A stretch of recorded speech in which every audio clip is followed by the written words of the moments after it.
Hello everyone, my name is Alex Schlegel, and I will be showing you Bane of Evil, a map that I made for the Fight the Dragon editor ACK.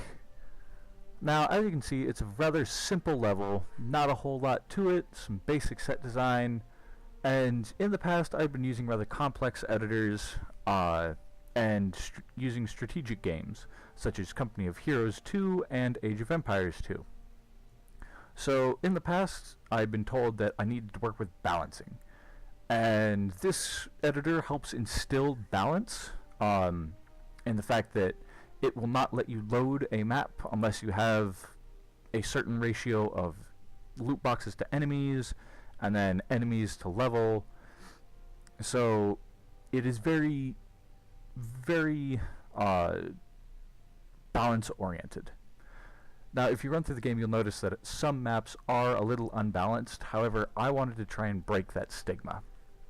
So as you can see, it's a very simple map, just your standard hack and slashes you run through, with a mini boss here and a platforming section at the end to try and break up that standard hack and slash feel.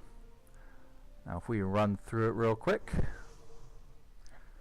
So, as you can see, you start off here in this little starting area and you meet Harold, who will give the player a sense of direction and warn them that there are enemies ahead.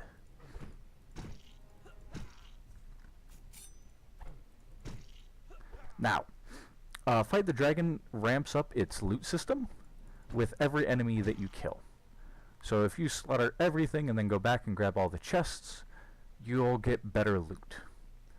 Now, when placing loot chests, you always have to reward the player for exploring. And most players wouldn't actually check over in this area. However, there are two trees and what appears to be a wall. So, we're going to see what all's over here. And look, we've got a chest, one of many, that will give the player loot and a general reason to explore.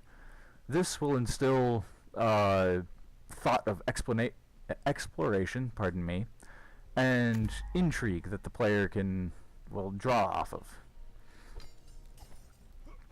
Now, this area can be challenging for some players, so checkpoints are always useful. Oop. As you can see, there's a archer up over here, and so as a player I would want to kill that as fast as possible because archers are obnoxious. Oh. Boom. Now, other than going up here, why would the player even consider coming up here? Well, rewards.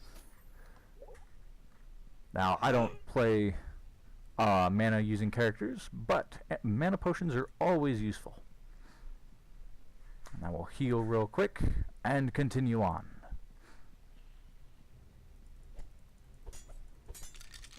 Now, as you can see, the more enemies I've killed, I've gotten better loot. And I've also filled up my inventory. However, you will see that as you progress, the loot becomes more and more rewarding, and the player actually has a sense of, or actually has a reason to continue to fight everything. And now one thing that not many new players know is that you can rotate this camera as you're playing. And thus you can start peeking around corners and checking for those hidden boxes. Now, if you'll notice, be careful, a ghostly knight guards the bridge ahead. He hates barrels, so bring one with you. Now, there's a barrel here.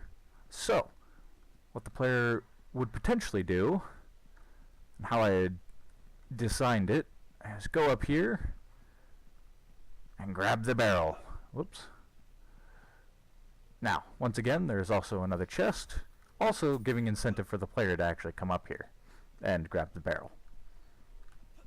This is also a place where the platforming is introduced, so you can get a feel for it and test out the mechanics used for the platforming. Oop. And now, if you're like me and very curious as to what you can use to block things, many players pick up the barrel and hold it and try and use it to block. That is not how that works, unfortunately. But if you get scared, you can always push the knight off we move forward. We're going to heal up real quick. Oh, now we have also learned that the barrel doesn't do anything. So, push up and see what's in here. Now, here's when the golem is introduced. And depending on what weapon you have, you can melt him pretty quickly and obtain the red key. Now, there are two platforms over here, and as stated previously, the barrels frighten the Black Knight. There is also a barrel hidden back here.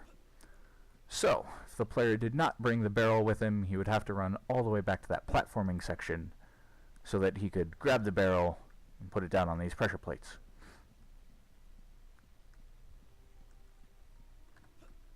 Now, one of the main issues that I had with this room in particular was how to set design it.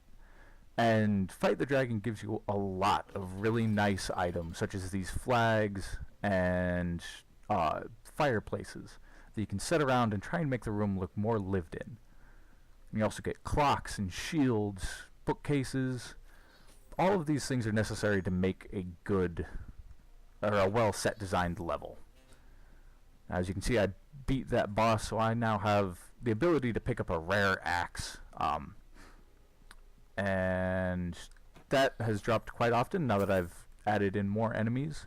Because at one point in time there wasn't enough enemies and you just got your basic common gear, which wasn't fulfilling enough. And when you're building a game like this, you always want to make sure that your player has a reason for continuing and feels rewarded and fulfilled for their progress and time spent. Now this is when the platforming is introduced. And to an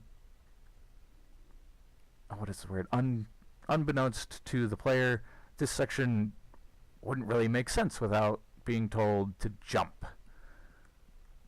So, we start climbing on things. You can shift the camera to make jumping easier. And it's all... some of these you have to plan your jumps very well. Others, like that one, you can just kind of send it and not have to worry too much. However, if you are like me and tend to continue running after a jump, you do have a very high possibility of that right there, falling off. So it makes the player slow down and think through their jumps rather than just running through it. So we'll get back on track. Oh, and now I've fallen into this area.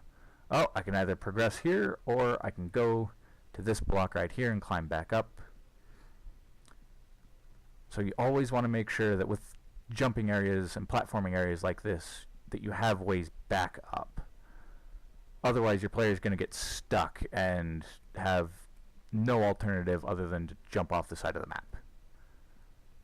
And then for those who really want to test their jumping skills, whoop, that was almost bad. A chest up there. And, let's see if I can do it. Yeah! And jump down here and skip this little section here.